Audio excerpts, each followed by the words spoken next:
Hoje é dia de mistério no nosso canal. A seguir, 3 relatos de casos que até hoje não têm solução e que causam dúvidas e teorias no imaginário popular.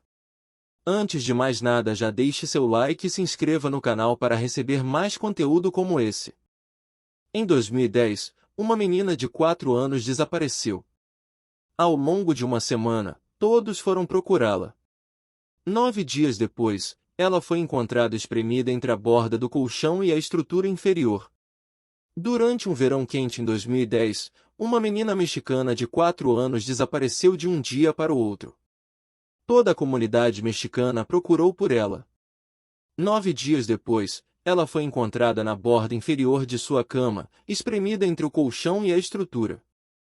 Seu corpo estava severamente decomposto. Olá a todos, gostaria de destacar um caso que realmente abalou o México. Tenha em mente que no México, 10 mulheres nossas morrem todos os dias, então esse caso não deveria ser diferente em seu impacto chocante. No entanto, esse caso destacou como a corrupção e o dinheiro trabalham juntos para fazer as coisas desaparecerem. Incluí algumas fotos do caso, mas por favor, tenha cuidado, pois são imagens muito pesadas. Paulette era uma menina de 4 anos que nasceu no México. Ela tinha diferentes deficiências das quais seus pais nunca foram verdadeiramente transparentes. Os pais de Paulette eram pessoas influentes. Na época em que Paulette desapareceu, sua mãe estava de férias e seu pai estava em casa. Seus pais eram tão ricos que podiam pagar 2 babás para cuidar de Paulette. Em uma noite de verão em 2010, a mãe de Paulette a colocou de pijama, a cobriu na cama e disse boa noite. Essa era a rotina deles. Nada era suspeito naquele momento. Pela manhã, a babá foi preparar Paulette para o dia. Ao descobrir a cama, percebeu que Paulette tinha sumido. Ela não estava em lugar nenhum. Imediatamente, ela ligou para os pais e informou que a menina estava desaparecida. Os pais correram para casa. Eles procuraram em todos os lugares. Procuraram no apartamento, embaixo das camas, nos armários, fora do prédio e até mesmo na piscina do prédio. Quando não conseguiram encontrá-la, chamaram a polícia. A polícia realizou uma grande busca porque esses pais eram pessoas muito influentes. A busca foi realizada e eles até mesmo usaram cães farejadores ao redor do apartamento e do prédio. Ainda assim, Paulette não foi encontrada em lugar nenhum. Dias depois, os pais fizeram um enorme cartaz e espalharam pela cidade. Todos ficaram chocados. Como se tratavam de pessoas influentes, eles moravam em um prédio com segurança, mas as câmeras não registraram nada. Para apoiar os pais, vários repórteres de todos os canais de notícias do México, como Televisão, Multimedios e Primeiro Impacto, fizeram entrevistas com os pais. Para provocar mais emoção, um dos repórteres até mesmo fez uma entrevista 3 dias após o desaparecimento de Paulette em seu quarto lindo, cor-de-rosa e laranja. 9 dias depois, durante procedimentos ministeriais, 2 oficiais entraram no quarto de Paulette e de repente encontraram seu corpo decomposto espremido entre a borda da base da cama e o colchão. É aqui que fica complicado. Os repórteres estiveram no quarto de Paulette e nunca sentiram cheiro de nada. Um amigo da família até mesmo ficou 4 dias na cama de Paulette depois que ela desapareceu. Seria possível que centenas de pessoas não a tivessem notado na cama? Isso desencadeou uma grande investigação no México. O detetive designado para o caso afirmou que era possível que isso tivesse passado despercebido, já que eles nunca levantaram completamente a cama.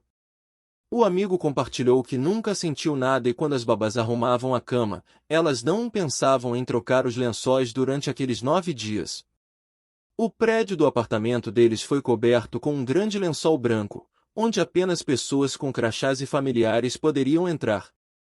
Essa investigação se tornou mundial, tanto que o FBI se envolveu. O que eles descobriram? Eles compartilharam que não houve crime. Paulette morreu por asfixia e foi um acidente. Os pais de Paulette eram pessoas influentes. Eles eram amigos íntimos do prefeito da cidade na época, Enrique Peña Nieto.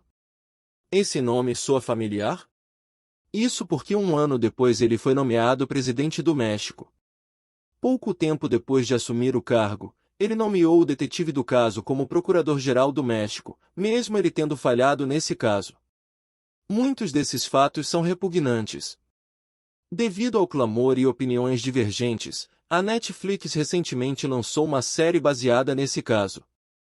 Essa série é revoltante e me fez sentir exatamente como me senti quando assisti ao documentário Gabriel Fernandes. Assista por sua própria conta e risco. Ela se chama La Búsqueda ou A Busca. Mistério do Titanic australiano. O que aconteceu com o SS Waratah? Devemos considerar-nos sortudos que, nos tempos modernos, os desaparecimentos marítimos são relativamente incomuns, e quando ocorrem, são fáceis de resolver. Porém, nem sempre foi assim. Provavelmente você está familiarizado com a história do Titanic, que afundou após colidir com um iceberg e resultou na perda de 1.500 vidas. Essa história é bastante conhecida, especialmente nos dias atuais com a busca contínua pelo submarino turístico. Felizmente, tragédias marítimas desse tipo eram raras no século XX, mas a perda do Titanic foi a segunda vez que um grande navio a vapor de passageiros desapareceu em 3 anos. O outro navio era o SS Waratah, que havia desaparecido sem deixar rastros 3 anos antes. O que aconteceu com o Waratah? O SS Waratah. Estes são os fatos conhecidos. Em julho de 1909, o navio a vapor de passageiros e carga Waratah desapareceu subitamente durante sua viagem de retorno da Austrália para a cidade do Cabo, na África do Sul. Mais de 200 passageiros desapareceram no Oceano Índico, na costa leste da África do Sul. O Waratah era novo, tendo sido construído no ano anterior, em 1908. Ele havia sido projetado para a empresa de navegação Blue Anchor Line e deveria operar entre a Europa e a Austrália. O navio foi lançado no dia 12 de setembro de 1908 pela esposa do agente-geral de Vitória, Sra. J. W. Taverner. O navio desapareceu apenas em sua segunda viagem. Ele partiu de Durban, na África do Sul, por volta das 20h15 do dia 26 de julho de 1909, com a tripulação e 211 passageiros a bordo. No dia 27 de julho, por volta das 4h da manhã, o navio foi avistado por outro navio chamado Clan McNeary, da companhia de navegação Clan Line. Como o Waratah era o navio mais rápido, ele conseguiu alcançar o Clan McNeary e ficar ao mesmo nível por volta das 6h da manhã. Ambas as embarcações se comunicaram usando sinais de luz e trocaram informações sobre o nome e os destinos dos navios. Posteriormente, o Waratah se afastou do Clan McNeary, acelerou gradualmente e desapareceu no horizonte por volta das 9h30 da manhã. Esse foi o último avistamento do navio, que navegava inconscientemente em direção a um furacão. Nas próximas 24 horas, o clima piorou rapidamente e o mar ficou extremamente agitado. Segundo o capitão do Clan McNeary, foi a pior condição climática que ele já presenciou em seus 13 anos de carreira como marinheiro. Avistamentos possíveis. Houve uma série de avistamentos não confirmados do Waratah após o seu desaparecimento. No dia 27 de julho, um navio chamado Arlo viu fumaça saindo de um navio a vapor. A quantidade de fumaça visível fez o capitão do Arlo pensar que o navio estava pegando fogo, e certamente um navio novo como o Waratah não deveria estar produzindo excesso de fumaça, a menos que algo estivesse seriamente errado. Quando a noite caiu, a tripulação do Arlo viu as luzes de navegação do navio se aproximando. Em seguida, enquanto observavam, eles viram subitamente 2 explosões brilhantes vindas da direção do navio e as luzes desapareceram. O capitão acreditou que fosse devido a explosões. Na mesma noite, por volta das 21h30, o navio de passageiros Union Castle Guelph, que seguia ao norte de Durban, passou por um navio e trocou sinais de luz com ele. Devido à visibilidade ruim e ao mau tempo, eles só conseguiram ver as 3 últimas letras do navio, TAH. Esforços de busca. O Waratah estava programado para chegar à cidade do Cabo no dia 29 de julho de 1909. No entanto, ele nunca chegou ao seu destino. Inicialmente, a ausência do Waratah não era tão alarmante, pois era bastante comum que os navios chegassem aos portos com dias ou semanas de atraso. Como o Waratah era considerado inafundável, assim como o Titanic posteriormente, atrasos na chegada eram esperados devido a algum defeito mecânico ou possível quebra. No entanto, o medo começou a crescer à medida que outros navios que partiram de Durban após o SS Waratah começaram a chegar e relataram não ter visto o Waratah. No dia 1º de agosto de 1909, a primeira busca foi lançada pelo rebocador T. Fuller. Devido ao tempo terrível, ele foi obrigado a abandonar seus esforços e retornar ao porto. Os cruzadores HMS Forte e HMS Pandora foram enviados pela Marinha Real para procurar o Waratah. No entanto, devido às grandes e fortes ondas, eles também tiveram que retornar ao porto. Nesse momento, estava se tornando evidente que algo terrível havia acontecido.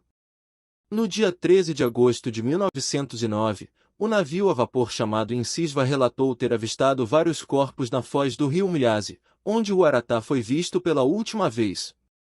O capitão de outro navio, o Tottenham, também viu corpos na água 2 semanas após o desaparecimento do Waratah. Em setembro de 1909, a Blue Anchor Line tentou novamente encontrar o Waratah, enviando o navio de carga Union Castle Sabine para procurar. O Sabine estava equipado com holofotes e outros equipamentos, mas também não encontrou nenhum vestígio. O Waratah simplesmente havia desaparecido. Teorias. Existem várias teorias sobre o desaparecimento do SS Waratah. Uma das teorias proeminentes é que o SS Waratah pode ter encontrado o que é conhecido como uma onda gigante na costa sul-africana. Essas ondas ainda são pouco compreendidas, mas parece que em ocasiões raras tempestades e ventos fortes podem produzir uma única onda em uma sequência que é muito maior e mais alta do que as outras. O Waratah provavelmente teria sido engolido por uma onda gigante se tivesse sido atingido por uma. Mesmo que a onda não o afundasse, o navio poderia ter ficado incapacitado devido aos danos causados pela onda e se perdido no mar depois de perder o leme. No entanto, exceto pela ausência de um naufrágio, não há evidências concretas que sustentem essa teoria. Outra teoria é a mudança de carga. O Waratah transportava cerca de 1.000 toneladas de chumbo e 300 toneladas de minério de ferro na forma de um pó grosso e quebrado. Esses concentrados podem ter se liquefeito devido ao movimento do navio e se deslocado, afetando a estabilidade do navio e causando seu naufrágio. Muitas outras pessoas sugerem que o SS Waratah pode ter sido apanhado por um redemoinho e desaparecido. A explosão é outra teoria possível relacionada ao desaparecimento do Waratah, como relatado pelos oficiais do Arlo. Até que o naufrágio seja encontrado, só podemos especular sobre o destino do Waratah.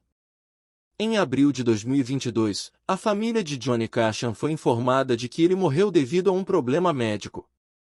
Dias depois, uma grande quantidade de sangue foi encontrada em seu apartamento, e as imagens mostraram um homem desconhecido saindo de seu apartamento no dia de sua morte. A família de Johnny acredita que houve crime, mas a polícia pensa o contrário.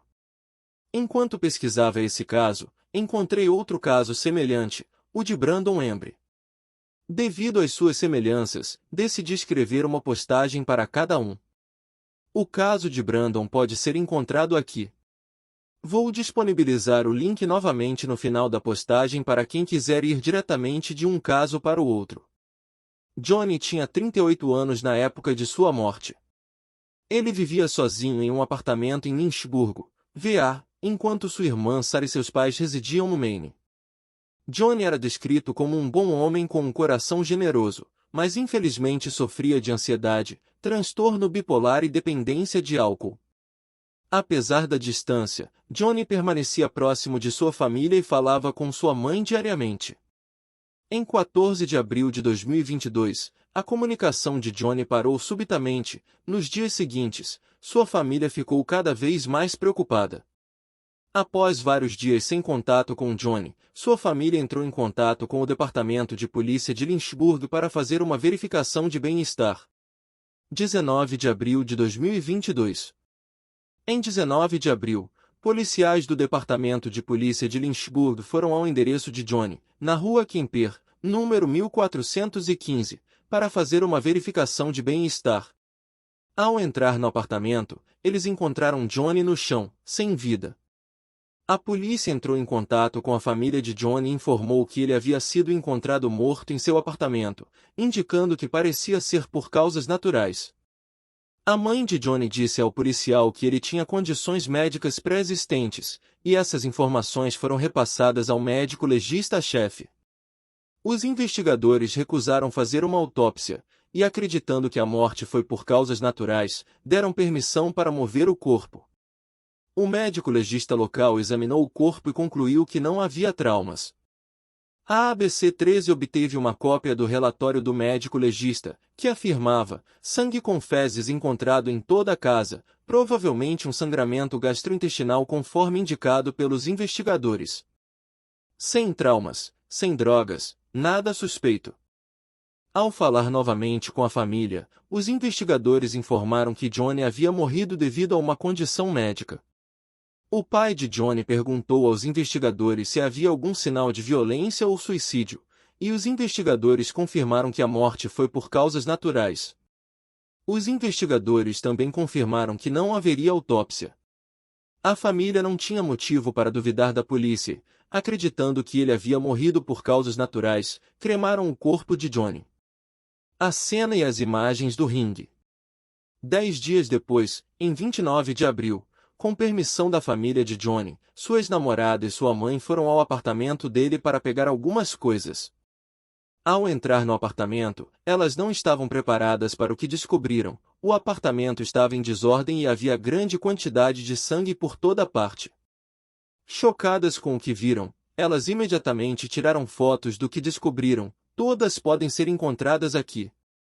Atenção, as imagens são fortes. Ao sair do apartamento, a ex-namorada de Johnny encontrou sua vizinha do lado de fora.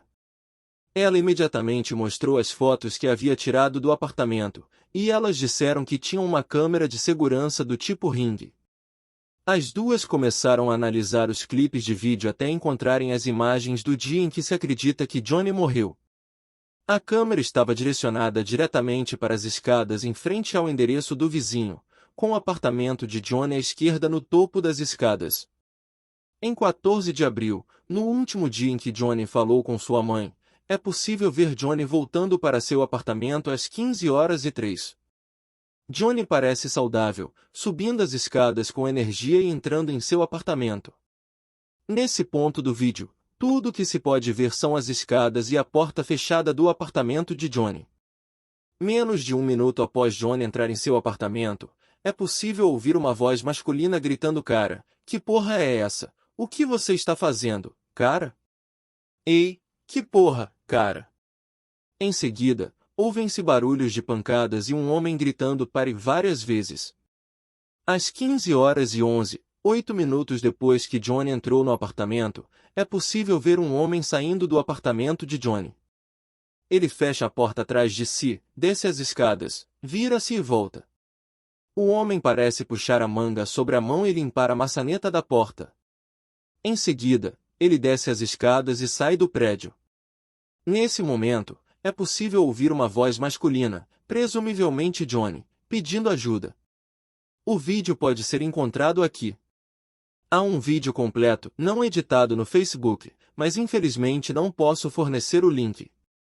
É fácil de encontrar pesquisando por Johnny Cashan Ring Footage. A ex-namorada enviou o vídeo e as fotos para a irmã de Johnny, Sarah. Sarah imediatamente ligou para a polícia, assim como a vizinha e a ex-namorada. Sarah deixou várias mensagens para os policiais e, após vários dias, recebeu uma ligação de volta. Ela conseguiu gravar o final dessa ligação telefônica. Sarah: sim, o problema é que vocês nos disseram desde o início que foi por causas naturais. Então cremamos o corpo, e agora não há evidências. Detetive: o que eu estava tentando transmitir era que foi uma emergência médica, e eu estava falando com sua mãe e tentei esclarecer o que eu disse originalmente e explicar o que eu queria dizer com emergência médica, sendo vômitos, sangue, por toda parte, incontrolavelmente. O homem nas imagens. Em 2 de maio, a polícia fez um apelo público na esperança de identificar o homem visto nas imagens. Uma semana depois, em 11 de maio, o homem foi identificado. Ele nunca foi nomeado como suspeito ou pessoa de interesse, então não vou mencionar seu nome aqui, mas seu nome pode ser facilmente encontrado com uma pesquisa. Daqui para frente, vou me referir a ele como SC. SC foi interrogado e afirmou que estava dormindo em sofás e havia ficado com Johnny por cerca de 3 dias. Ele afirmou que tinha vindo para Lynchburg para trabalhar, mas o emprego não deu certo, e então pediu a qualquer pessoa que encontrasse um lugar para ficar. Em algum momento, ele conheceu Johnny, que concordou em deixar SC ficar com ele. Ele afirma que, no dia da morte de Johnny voltou para o apartamento bêbado e os dois discutiram, embora ele afirme que não foi uma briga física. SC afirma que saiu do apartamento no momento em que Johnny estava bêbado, mas fisicamente bem. Ele admite ter limpado suas impressões digitais da porta, como visto no vídeo, e afirma que fez isso porque tinha registros de invasões de residências em seu nome e não queria ser acusado de estar ilegalmente no apartamento. Infelizmente, esta é a única versão de Santa Catarina que consigo encontrar. Não consigo encontrar mais explicações sobre o áudio ou mais detalhes sobre a suposta discussão entre eles. Investigação subsequente. Em outubro de 2022, foi anunciado que o procurador do estado de Lynchburg não apresentaria acusações relacionadas à morte de Johnny. Bethan Harrison citou falta de evidências, afirmando, considerando o padrão de perda de sangue de Cashan, que não havia outros padrões de calçados no sangue além dos próprios dele, que sua história médica e receitas atuais e fatores de risco eram consistentes com sua morte resultante de um evento médico fatal. Em resposta, Sarah afirmou: "Não sei se ele estava bebendo, provavelmente sim, mas ele não teve nenhum problema para subir aquelas escadas e entrar no apartamento. Não mostrava nenhum sinal de uma pessoa que estava prestes a ter um evento médico grave que acabaria levando à sua morte." Sarah afirmou que seu irmão costumava ir ao médico regularmente. Em 29 de dezembro, 4 meses antes de sua morte, ele passou por um exame completo. Isso incluiu verificações abdominais, que não identificaram problemas. Seus únicos diagnósticos eram ansiedade, transtorno bipolar e hipertensão. Não houve nada relacionado ao sistema gastrointestinal nessas visitas, nem em uma visita adicional em janeiro. Conclusão: ninguém jamais foi acusado em relação à morte de Johnny, e aos olhos do Departamento de Polícia de Lynchburg, não há circunstâncias suspeitas e a morte de Johnny foi resultado de uma emergência médica. Sempre houve 2 posições em relação à morte de Johnny, a da polícia e a de sua família. A polícia acredita que não há motivos para suspeitar de jogo sujo e que Johnny morreu de causas naturais. A família de Johnny, por outro lado, acredita que há mais na história e que ele foi vítima de um crime. Essas são as informações que consegui encontrar sobre o caso de Johnny Cashan Jr. Infelizmente, não há respostas definitivas ou conclusivas. O caso permanece aberto e não sabemos exatamente o que aconteceu naquele dia fatídico em abril de 2022. Feito, galera! Larguem o like com força aí, se inscrevam no canal e ativem as notificações. Até a próxima!